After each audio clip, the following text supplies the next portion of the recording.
Hey there, it's Gary Parrish. Welcome back to the CBS Sports Eye on College Basketball podcast, where we sometimes discuss camel fighting, dodo birds, and leaky black. The Eye on College Basketball podcast.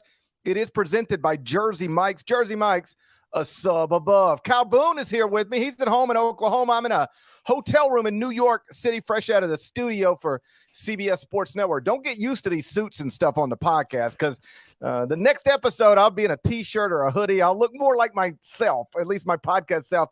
I promise you. If you're watching on YouTube, smash the like button like you're Brandon Davies. You have consent. And if you haven't yet subscribed to the CBS Sports College Basketball YouTube channel, please do that while you're here. Okay, let's get into it. The first Sunday of the 2023 NCAA tournament, it is in the books, which means the Sweet 16 is now set. There were 8 games on Sunday. We're going to touch on most of those, if not all of those, before we're done. But I do want to start with what was, I feel like, the game of the day. Kansas State, Kentucky in Greensboro, standalone window on CBS.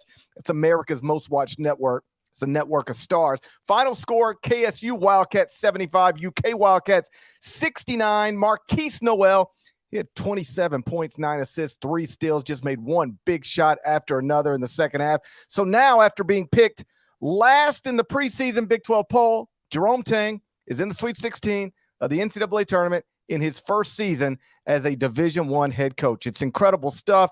Kyle Boone, was Kansas State over Kentucky the most entertaining game of this NCAA tournament so far, or is there something else in competition with it? I think it was definitely the most entertaining. I think people look at probably this result and think, oh man, that's a little bit surprising. But you watch this game, Kansas State kind of had more talent than Kentucky. It felt like they were a little bit better coached. This was not a fluky outcome. Kentucky was a slight betting favorite in this game. And so people, it's like number 3 seed ousting a number 6 seed. And it seems like, oh, that seems reasonable. But the way that Kansas State did this was very, very impressive. Marquise Noel was fantastic in this game. He had 23 points, 23 of his 27 in the second half. Thought it was really interesting. Marquise Noel was asked about the Kentucky matchup after Kansas State won its first round game. And he had 2 words. He said, kill him. That's all he said, was just kill him. And it was awesome to see him back it up. First team all confidence is Marquise Noel. Thought he was really, really good. Had 27 points in this game, 9 assists. Keontae Johnson, only 5 of 14 shooting, and yet Kansas State is able to come out with a win. I think there's probably more questions on the Kentucky side, obviously, about John Calipari and this Wildcats program, but really good win. Really, really impressive stuff from Kansas State, from Jerome Tang. I'm glad you brought up Kansas State's talent as it compares to Kentucky's talent, because Jerome Tang also brought it up in his own way after the game. It was in a media scrum, I think, after his more formal post-game press conference. Here's what Jerome Tang had to say when he was talking about the 40 minutes his team had just played against Kentucky. Jerome, how much of a statement is this for you in your program? First year, beat a program like Kentucky, and you're going to New York to play in the Sweet 16. Well, we have a program that's rich in tradition also. And like all those old dudes that played for Kentucky, they ain't coming back, right? Tradition does not help you if you don't get out there on the floor and play with some dudes. And we had more dudes than they did today. And that's what that was. So this is interesting, because I think you can reasonably argue that he's correct. I mean, if we were putting all of these players, in fact, let's do it. Let's put all of these players in a college basketball draft. Who are you taking first overall? After what we saw today, in today's game, you would take Marquise Noel. I got it. But broadly speaking, who are you taking first? Yeah, you take Oscar Tshiebwe first. That's fair. Okay. Yeah. But are the next 2 Kansas State players? Are the next 2 Marquise Noel and Keontae Johnson? Probably, right? They are. Yes. For college basketball, we're not doing an NBA draft, but for college basketball, you could argue that 2 of the best 3 players on the court, not 2 of the best 3 players in today's game necessarily, but 2 of the best 3 players on the court were Kansas State Wildcats. So what I find most interesting about this is, like, how did we get here? Because Kentucky was a preseason top 5 team that was getting first place votes in the AP poll. They had another heralded recruiting class, the reigning national player of the year. Meantime, Kansas State was literally picked last in the Big 12. How did, to use Jerome Ting's words, KSU end up with more dudes than Kentucky? Right. Yeah. How does Yale out rebound Baylor? It's wild. It's wild. I mean, and maybe we're having a different discussion if Antonio Reeves doesn't go 1 of 15 shooting, but when the guard that you kind of rely on as your sharpshooter has an off day, that can happen. Cason Wallace was awesome in this game, 21 points, nine rebounds, 4 assists. But the talent level and I think the difference between the two programs was pretty stark. I mean, Noel was fantastic and took over this game. He was the best player in this game by far. And it's kind of interesting. I think Kentucky's kind of stuck in a spot where they're not entirely sure which avenue they want to build their rosters, because under John Calipari, they historically have obviously built under the one and done model. They've had, John Wall and Marcus Cousins, Anthony Davis, yada, yada. The list goes on. And I think they've kind of course corrected in a way that is more traditional and in line with how teams are building the rosters now. They're going through the transfer portal, and they've added, I think, some pretty valuable guys like Jacob Toppin, who've been playing big minutes. Reeves has been playing big minutes, but the talent level that they're getting out of the portal is not commensurate with Kentucky expectations, I don't think. And that has generally bogged down this roster and bogged down the postseason successes that typically they would have under John Calipari and under Kentucky. So that's kind of a long-winded explanation, in my view, of how things have gone from pretty good under John Calipari to like, wow, is this guy like maybe on the hot seat entering next season? It's pretty stark to watch. Yeah, like I agreed with the philosophy of trying to get older through the transfer portal. I thought it was pretty clear in recent years that the whole let's just get a bunch of young 5-stars and see where I'm not saying it wasn't working, but it had stopped working as well as it once did. And so I agreed with the philosophy about getting older via the portal. I just wonder if they got the right guys, because like they added experience and age, but how many high level guys did they actually add? Kentucky level guys did they actually have? Because when you looked at this roster once the season got going, it was perhaps we all misinterpreted it on paper, including, by the way, the computers that had I think Kentucky was preseason number 1 at KenPom, right? And so it wasn't just humans misinterpreting what Kentucky had as much as it was everybody misinterpreting what Kentucky had. And because as the season unfolded, it became clear that maybe they can be good, but it appeared to me at least pretty, I don't want to say early, but certainly by January, I was not out on Kentucky completely, but I was out on the idea of Kentucky ever being great. I just didn't see the pieces that were going to allow them to be great. And so the good news, if you're a Kentucky fan, is that they have another influx of talent coming in from the high school ranks. They've got the number 1 recruiting class in the country. It's 4 5-star prospects. It's the player ranked 2nd, 3rd, 4th, and 9th in the class of 2023, most notably Justin Edwards, DJ Wagner. So they are going to have what we come to know as Kentucky talent in the program again next season. So perhaps that'll be the type of thing that, gets Kentucky back to competing for Final Fours and things like that. And, oh, by the way, I know the perception out there is that Oscar Tshiebwe is done with college basketball. And I'm not even saying that it's an incorrect perception. I don't know why he would be done with college basketball. Where is he going? Like, do you have him projected as a top 60 pick right now? No, neither would I. All right. So, like, I kept reading today, like, it's Oscar Tshiebwe's last game as a Wildcat. And I'm like, are we sure? Are we sure? Like, even if he thinks he's sure, are we sure? Because what he is going to find out, if he doesn't already know it in the coming days and weeks and months, is that he is not a draftable player. And with name, image, and likeness being what it is, I don't even think it's a reasonable thing to suggest as much as it's an undeniably true thing to say. He can make more money playing college basketball at Kentucky next season than he can make playing professional basketball anywhere next season. So just keep an eye on that. It might end up where he's just out the door and he's ready to be done with it. But if he is basing his decision on finances, then the smart thing to do, because he has another year of eligibility because of COVID, the smart thing to do is to come back to Kentucky and play another season.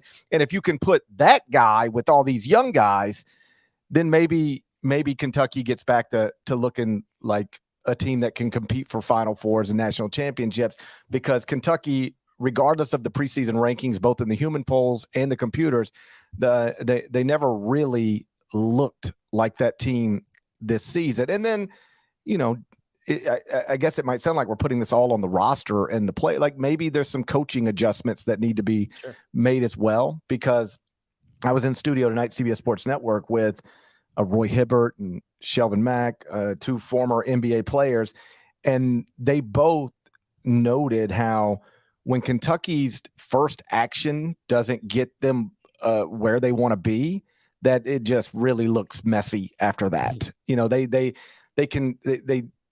like the offense is, there's been a lot of terms to describe it this season. I don't know which one's exactly right. And I should note that the offense is not it's not as terrible statistically as it is visibly, as it is like when you watch it. It looks old, and it looks like it doesn't look the way a modern flowing offense looks, but it still ranks top 20 in the country in adjusted offensive efficiency according to KenPom. But I had two former NBA players tell me like that just does not. There's so many problems with what they're doing that needs to be fixed. And so maybe that's a project for John Calipari, whether it's staff changes or just new ideas. It does look like there's some coaching stuff that needs to be fixed there as well. The last thing I'll say about Kentucky, and then we'll get back to Kansas State, and then we'll move on. I've been on set for like 3 hours, like live on TV for 3 hours. So I'm just sort of keeping my eye on Twitter, but I haven't had time to consume much of anything. But I saw a tweet from the Field of 68, and I don't know what they said, so because I didn't have time to listen. But those guys are my friends. I don't bring this up for any other reason than I thought it was an interesting way to phrase it. The tweet was Kentucky's season a disappointment? And I don't even know how you could answer no to that. Of course it was. It's a preseason top 5 team, number 1 at KenPom, projected to win the SEC. They don't win the SEC. They struggle, to a degree where they were unranked for, large portions of this season. They finished 3rd in their league, and then they're out in the round of 32. There's no way there's no other answer to that question. Was Kentucky's season disappointing? Then of course it was disappointing, right? Yeah, of course. I've got a screenshot pulled up here of our Final Four predictions from the preseason. You had them in the Final Four. Norlander had them as his title pick. I had them as my title pick. David Cobb rightly stayed away. Jerry Palm had them as the national runner-up. So that was legitimately final preseason expectations for this Kentucky team. They were clearly top 5 team coming into the year. And yet, as the season went along, it's like, we need to readjust expectations. This is not maybe the Kentucky team that we expected. Still, by any reasonable measure, I think this Kentucky team underperformed, and not going to the Sweet 16, not being a real factor in the SEC race. For Kentucky, for John Calipari, this falls well short of what I think Big Blue Nation has come to expect. There's no question. Back to Kansas State. Marquise Noel was obviously the star of this round of 32 game. And it is players like him that really can capture the nation's attention. I don't know.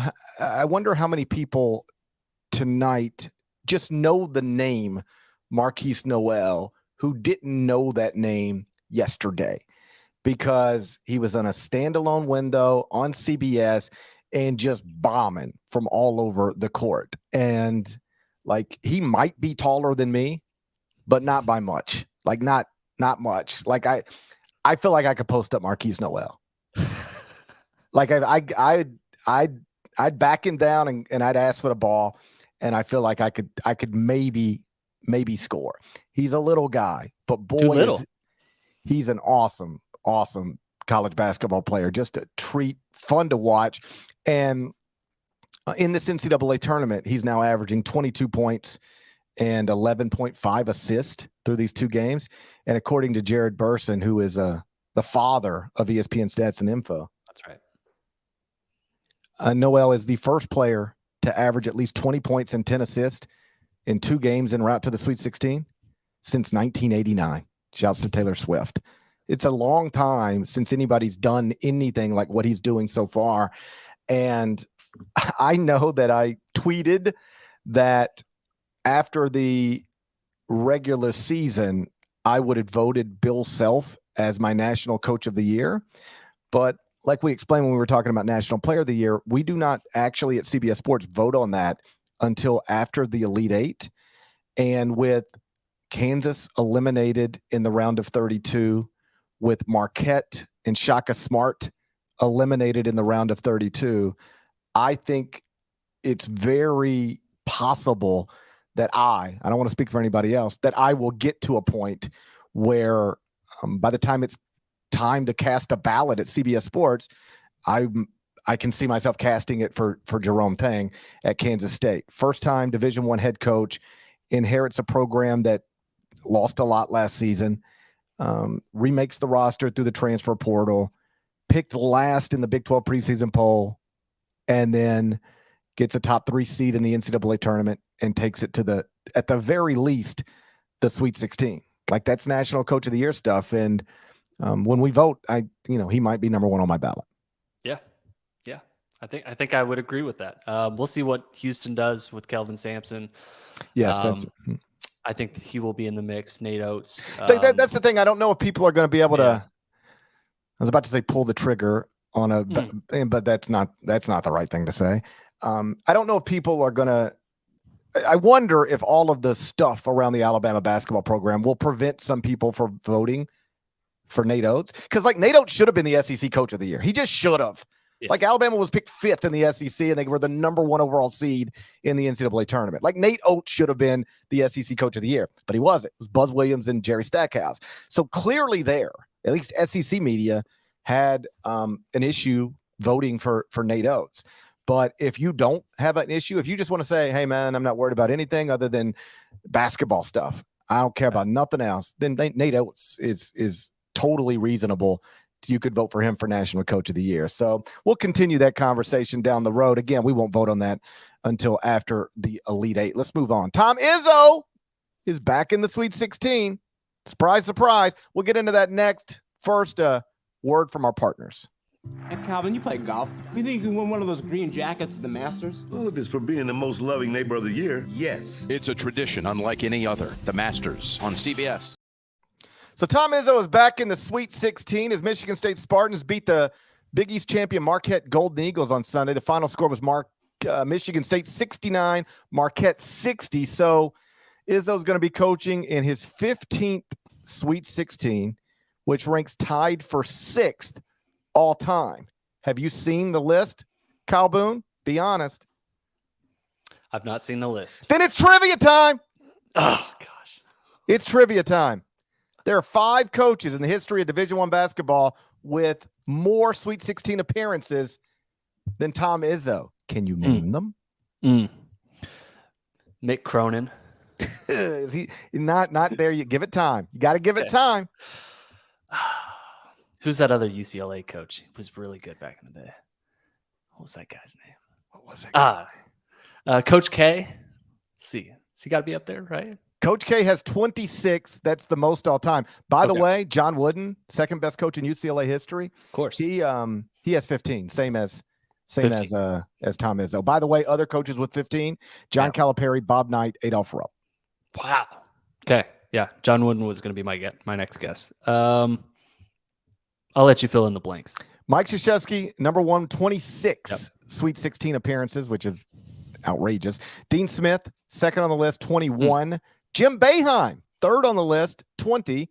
Roy Williams, fourth on the list with 19, and Denny Crum is fifth on the list with 16. And after that, you got 5 men tied with 15 each. That's Tom Izzo, John Calipari, Bob Knight, Adolph Rupp, John Wooden. Strong Joe, I know broadly speaking, it's never surprising to see Tom Izzo in the Sweet 16. He's been here now 15 times. But are you surprised Tom Izzo got this team to the Sweet 16? Of course. Of course. If you had said that only one Big Ten team would make it to the Sweet 16, they would be like your fifth, sixth guess, maybe. I mean, Purdue would have been my guess. Indiana would have been my guess. I think I would have taken Northwestern. I liked Illinois as like a plucky underdog. So, yeah, of course it's surprising that Michigan State made it to the Sweet 16. And the way in which they did that is all the more impressive. They took out a number 2 seed Marquette team that won the Big East in the regular season. They won the Big East in the conference tournament. And Michigan State is the only team left out of the Big Ten that is still standing after getting 8 teams from the Big Ten into the NCAA tournament. Izzo, by the way, he's won 16 NCAA tournament games now as a lower seeded team. That is the most of all time. Right. There's a lot of little things like that connected to him now. 15 Sweet 16 appearances, 16 wins, as you noted, in the NCAA tournament as a worst seeded team. That's a record. And the reason I wanted to ask you about, are you surprised Izzo got this team, is because this team was never at any point in the season one of the 16 best teams in the country. Now, obviously, you don't have to be one of the best 16 teams in the country to make the Sweet 16. Princeton's in the Sweet 16. But it is true that this team was never one of the 16 best teams in the country. They never got higher, Michigan State, than 19th at KenPom at any point in the season. In January, at one point, they dropped all the way down to 46th at KenPom. They were 31st at KenPom when this NCAA tournament started. And after today's game, they moved up to 24th. So they're still not a top 20 KenPom team, but they are in the Sweet 16. And one of the things I remember in the season, I got a message from my buddy Commander King, and he said, hey, I just noticed you guys haven't said a word about Michigan State basically all season. And it had never occurred to me until he pointed it out. And I was like, well, that Michigan State's one of the biggest brands. Tom Izzo is one of the most famous coaches, most accomplished coaches. Why in a college basketball podcast that we do 3 times a week are we never even talking about Michigan State? And the answer was pretty simple once you acknowledge what it is we largely talk about throughout a season. What do we talk about? We talk about big brands that are awesome or big brands that are a disaster. Like, how many times did we talk about North Carolina this year or Kentucky this year? We kept going back to it because they were so surprisingly disappointing. Like might miss the NCAA tournament, disappointing. And then we also talk about schools that weren't supposed to be good, but they are good. That's how you end up in your Kansas State conversations and your Marquette conversations. And so where was Michigan State in all this? The big brand. They weren't disastrous. No, they weren't bad. Good, but they weren't great. Yeah. They were just sort of hanging around, if you put it in computer numbers, hanging around the 30s and the 40s. Like, they always seemed on track to make the NCAA tournament, but never really seemed on track to crack the top 20 or the top 15 or the top 10. And so they just sort of stayed off of most people's national radars for much of the season. But boy, they jumped back on it on Sunday. And there was Tom once again in a post-game press conference shedding tears because I love that. I mean, I've got to know Tom over the years. I've spent a lot of time with him. I like him a lot on a personal level. And I love that he's not afraid to show his emotion. Like, that's all genuine stuff. Like, I know he can seem rough and like a yeller and certainly like a stereotypical old school college basketball coach. But, that dude's heart's in the right place. He cares about the right stuff. And I never mind it when I see him have those moments like he had. And obviously it's been a tough season for the Michigan State community. There was the shooting on campus, and I thought Tom was tremendous addressing the student body. in the aftermath of that. And I think all of that leads to what happened today for that program and university being a special thing. It will never bring the students they lost back. And, basketball games and accomplishments are not magic wands. They don't fix anything. They don't, take away heartbreak and tragedy.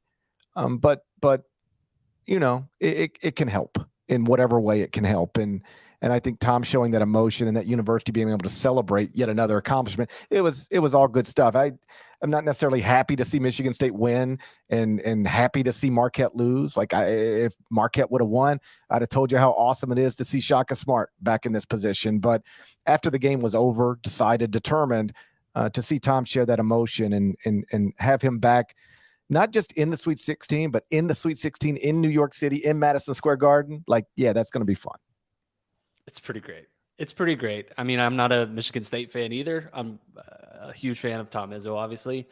But yeah, shedding the tears after the game on the court, shedding the tears after the game in the post game was fantastic. He was cutting up with Tyson Walker, who was a New York product, and going back to New York to play in Madison Square Garden was very cool. Tyson Walker was really great in this game. Had 17 of his 23 in the second half. And it's really cool. I mean, Michigan State is a team this year that has not necessarily been top 10 caliber at any point this season. They've not been bad, but they've not been great, kind of as you said. So to get to this point, I think it is kind of a testament to Izzo's coaching, to kind of the system, and it's cool to see them get into the Sweet 16. Real quick on Marquette, and then we'll bounce around on the other NCAA tournament games from Sunday. They'll be back. Yeah. Earlier today, I had a window in the afternoon where I could watch games and try to get some work done, work ahead a little bit. So I actually started working on the preseason top 25 and 1. And Marquette fans will know this. I guess I knew it somewhere in my head, but I'd either forgot it or just didn't focus on it. They don't have any seniors. Yeah. Everybody can come back.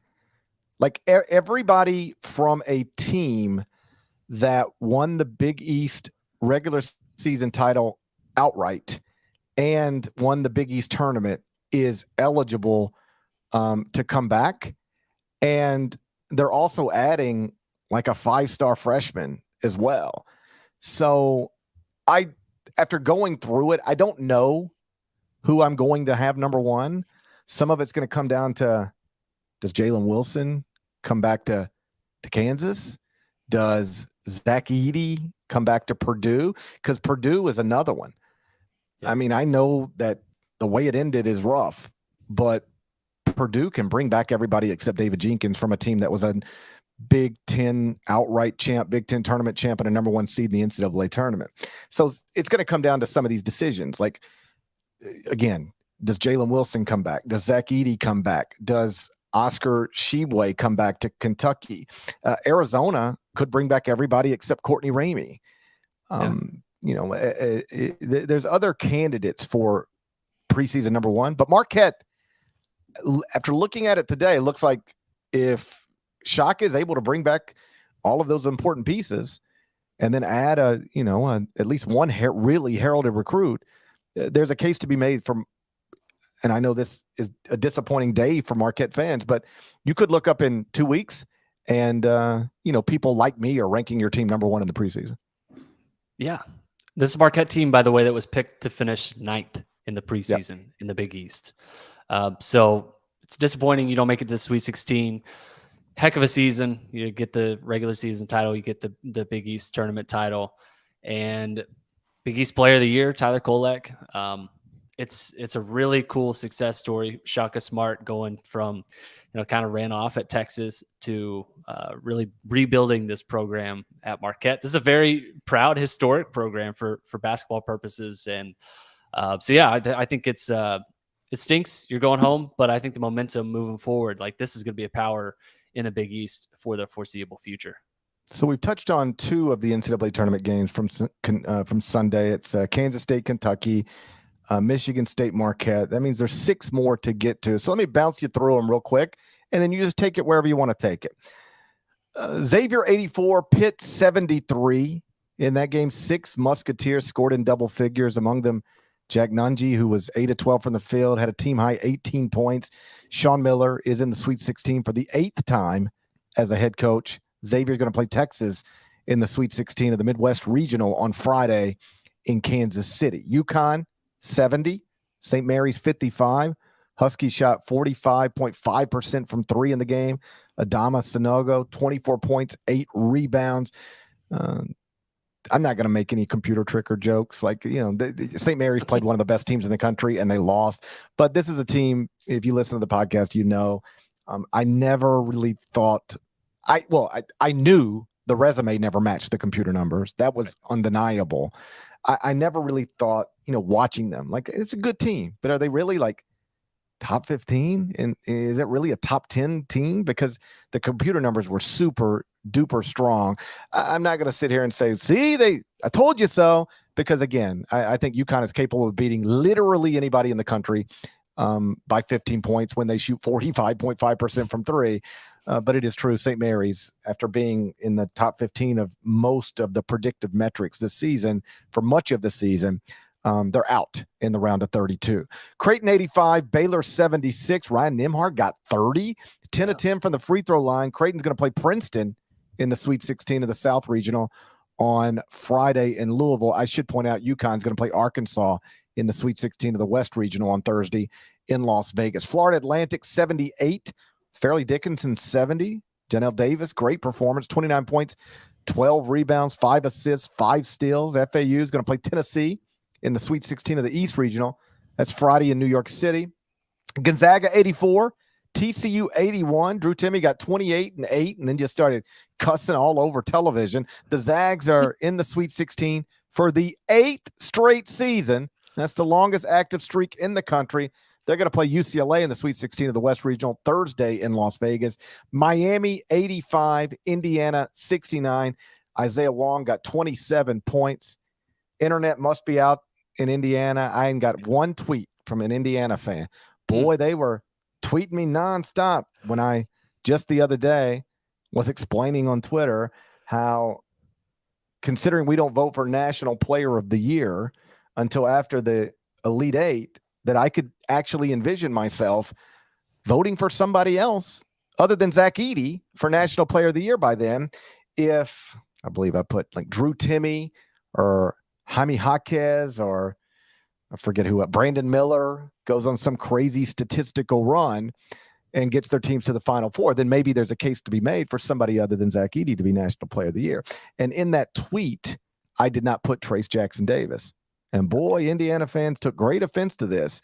And I never took the time to publicly respond because, like, about the last thing I'm going to do with my free time is argue with people I don't know on Twitter.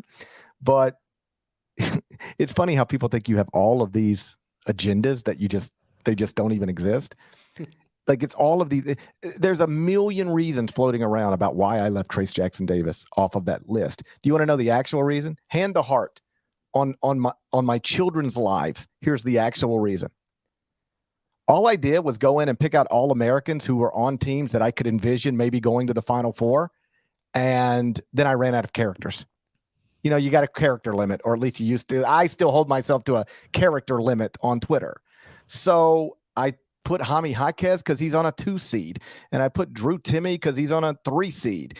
And I put in Brandon Miller because he's on a 1 seed. And by definition, those types of seeds have a better chance to make a Final Four run, which is what I was prefacing all of this on, than Trace Jackson Davis in Indiana. So Indiana fans, if you're out there, and I don't know that you are because the internet must be out because you haven't tweeted me one time tonight. Not one time tonight. That's the explanation. Obviously, if Indiana went to the Final Four and Trace Jackson Davis was awesome all the way, yes, he might end up being the National Player of the Year. It's just when I was listing guys, I listed guys from teams that I thought were more likely to go on Final Four runs than Indiana. And that's the honest to God truth, hand to heart. Hand to heart. I've got my hand over my heart. When you put your hand over your heart, does that mean you're telling the truth? Because I've lied with my hand over my heart before, if I'm being honest with you. The Bible. Yeah, people always say that, like hand to heart. It implies you're telling the truth. And in this moment, I am telling the truth. I'm just saying I've also been known to. Hey, I'll hand to heart lie to you too if I need to. If I need to. If I need to. Got any thoughts on any of those 6 games? Baylor's going to the Sweet 16, baby. Baylor Shireman. Oh, I was like, what? You love to see it. Baylor Shireman, by the way, very interesting transfer who I think Kentucky targeted and missed out on. Went to Creighton. Had a big game today. Led Creighton to the Sweet 16. Creighton is the first team since 1997 to have 2 different 30-point scores in his first 2 NCAA tournament games. Ryan Kalkbrenner had 31 in round 1. Ryan Nimhard had 30 points, as you noted earlier, in round 2. So that was cool. Creighton went 22 for 22 from the free throw line, which is tied for the most free throws in a game without a miss in NCAA tournament history. Creighton was previously 1-7 in round of 32 games all time since expansion. So good win for Creighton. Baylor, the Bears, are going home. Baylor, the Shiremen, going to the Sweet 16. UConn, St. Mary's. Interesting to note, UConn, the last 2 times they've been to the Sweet 16, they won the whole dang thing. So hand to heart, that'll be interesting to watch. Sanogo with 24 points, 8 rebounds. He was big in that game. Alex Dukas had an injury. I don't think it really mattered, but UConn, man, when they have their gears rolling, that team is completely dangerous. They made all their shots in the second half and ran away with it, but look like, I think, one of the most dangerous teams still left in the field. Obviously, they're 4 seed in that bracket, so they will not be favored, I don't think, to come out of that region, but they look really good. So yeah, St. Mary's couldn't score. UConn's defense held up pretty well there in the second half. FDU, I will just mention here, number 16 seed, Fairleigh Dickinson is going home. Gave it a good fight. Could have been the first 16 seed to ever get to the Sweet 16, but Dusty May and the Florida Atlantic Owls are going to the Sweet 16. They are up to 33 wins on the season. After the game, Dusty May said, "We're going to study Australian rugby rules and get ready for the Vols," seemingly alluding to Tennessee's toughness. So that was cool. That's kind of my bounce around thoughts. I'll throw it back to you, Aaron. Yeah, I thought that was a great quote from Dusty. We were also in studio tonight with Amir Abdur-Rahim, the head coach at Kennesaw State. He came up to New York and he was awesome. Like, it was his first time as a studio analyst, and he was terrific. If you'd have told me it was his 100th time, it would have made sense to me. If his coaching career, if he ever gets tired of that, then he's got a career in television if he wants it. But one of the points he made, he said he was talking to the Tennessee staff. I don't think you would mind me telling this story.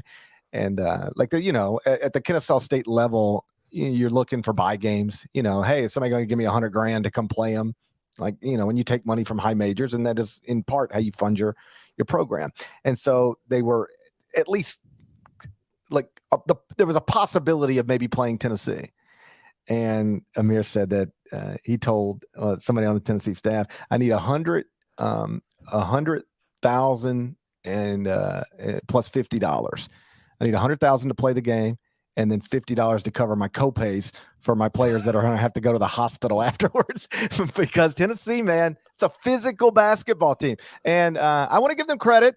Like, I thought when they lost the Kite, I had questions about that team all season long. I thought they were incredible defensively, very physical, but too inconsistent offensively to really do much in the NCAA tournament. Like, even when they were top 5 at KenPom in the predictive metrics, I didn't think that was one of the 5 best teams in the country, and I didn't think they were a legitimate Final Four contender. And then when they lost to Kai Ziegler, I was like, okay, that's that. And it's just not. They're in the Sweet 16, and they beat a red-hot Duke team to get there. So that Florida Atlantic Tennessee game is going to be a lot of fun. And I'm going to be back here in New York next week. I'll be in studio, so I won't get to go to the Garden. But these games at the NCAA tournament at Madison Square Garden is just going to be awesome. Anytime you put like the Big East tournament in Midtown Manhattan. It's just different. I mean, I can't explain it to you unless you've been here, but it's just, I mean, the buzz and just the, walking around the city, and like I can't wait just to be back here later this week, I guess, with a bunch of college basketball fans, and I don't know who's going to come out of New York and make the Final Four, but I think this is maybe the one region where at this point, I think any of the teams left can beat any of the other teams. Like, it's just for people to make sure, if you don't have a bracket in front of you, it's Florida Atlantic against Tennessee, and it's Kansas State against Michigan State. Now, I will take Kansas State to come out of here at this point, because my Final Four pick in that region was Purdue.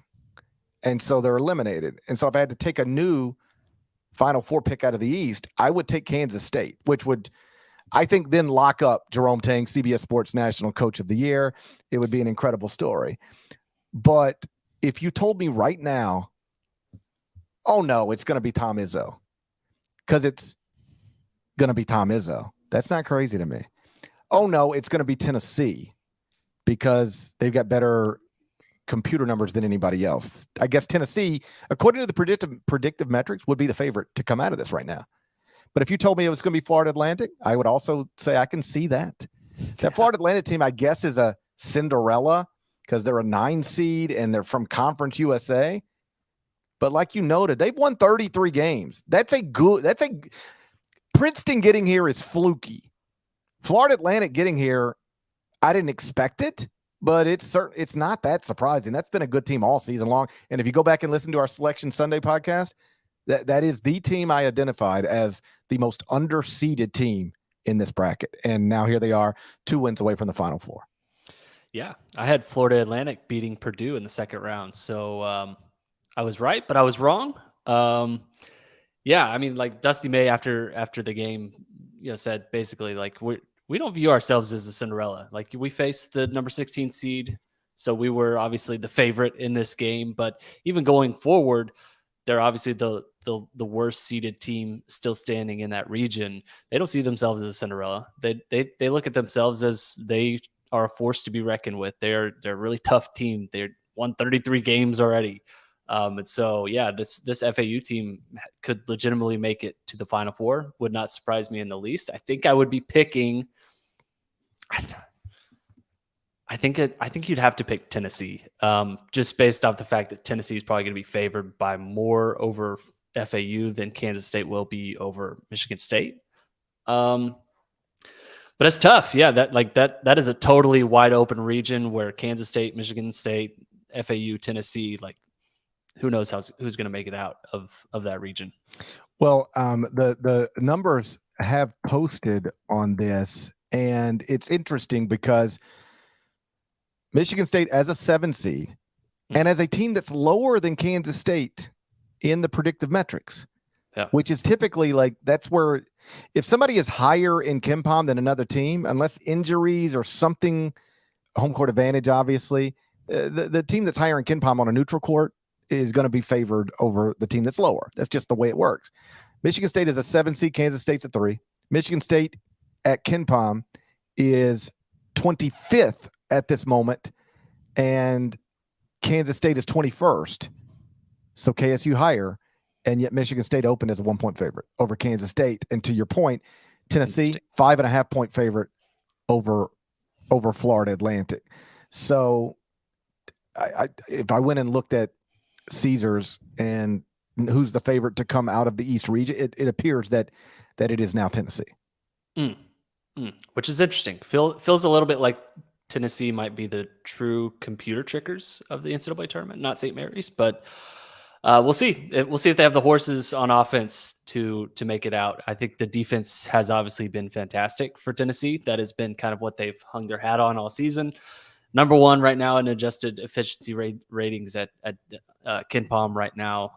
It's always been about the offense. No Zakai Ziegler. I think that is going to be obviously play a factor in how Tennessee moves forward. But yeah, that's going to be interesting. I mean, the Vols have a legit chance, and the bracket has opened up in a way in that region where they could legitimately make the Final Four. Before we get out of here, and I should tell you that on Tuesday morning, Norlander and I will have a normal episode. We'll both be at home, and we will talk through the entire Sweet 16. So I don't want to do that now, but I am curious, how many of your Final Four teams are still alive?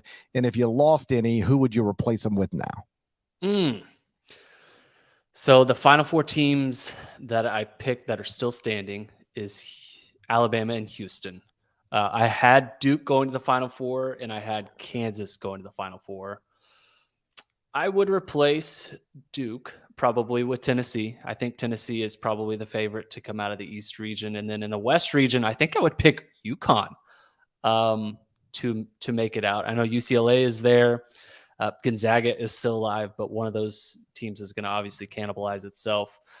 UConn to me looks like it has kind of channeled the midseason success that it found, where there was a stretch, if people remember, where UConn legitimately looked like the best team in college basketball for like 3 weeks straight. The polls did not reflect that, but a lot of the metrics backed that up. They were, I think, as high as number 2 in the AP poll.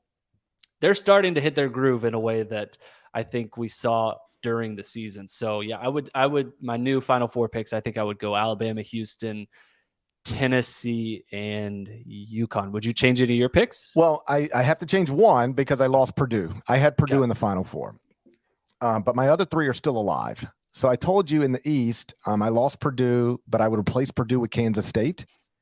And then I would just stick with my originals, which are Houston, Alabama, and UConn. I had UConn in the Final Four from the jump. So, as always, we'll see. But it really should be a fun Sweet 16. 11 different conferences have teams in the Sweet 16. To break down real quick, the SEC's got 3. Alabama, Tennessee, Arkansas. Big East has 3. UConn, Creighton, Xavier. Those are the leagues with the most. 3 and 3. The Big 12, best league in the country, only has 2. Kansas State and Texas. And then you get one from the Mountain West, San Diego State. One from the Ivy, Princeton. One from CUSA, Florida Atlantic. One from the Big 10, Michigan State. One from the Pac-12, UCLA. One from the West Coast Conference, Gonzaga. One from the American, Houston. And one from the ACC, Miami. I kind of like that. Yeah. You just got like a whole bunch of leagues represented. And now you're not going to get a whole lot of repeat matchups. And it's just, I don't know. I actually asked you before we started this because I've been on TV for 3 straight hours. If there's stuff, there might have been stuff out there that I've missed. So I knew there were 11 different leagues represented in the Sweet 16. What I'm unsure of is whether that's a record, but it feels like it could be. And if it's not, it's got to be close. Yeah, it definitely seems like it. It's great. I think it kind of speaks to the parity of the sport. I mean, you've got the Ivy League represented. You've got Conference USA represented. This is the first time the Ivy League has been represented since Cornell, I believe, in 2010.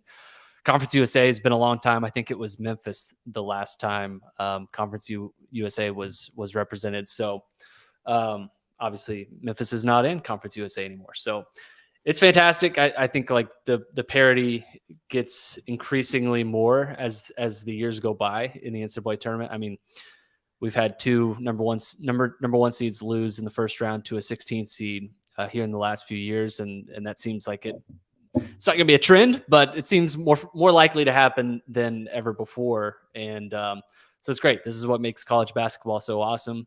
There's so many different teams represented, so many different conferences represented, a lot of parity. This is why March Madness is truly amazing.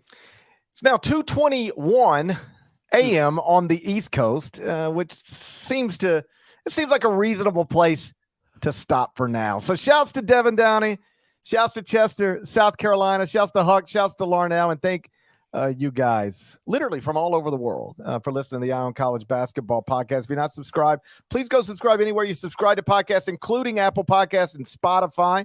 Over at Apple, leave a review, please. 5 stars. Type some words. There's more of us than there are of them. Needs to be reflected in the comments. If you're not subscribed to the YouTube channel, please knock that out while you're here. In addition to Thanking everybody else for staying up this late. Thank you, Kyle Boom, for staying up this late. You've been grinding all day long. I know it isn't easy to wait around at home all day for some bald guy to get off TV so he can come talk to you for 50 minutes or so on a podcast. But you did it. I appreciate you. Thank you so much, sir. I'll talk to the rest of you on Tuesday morning. Looking forward to it. Till then, take care.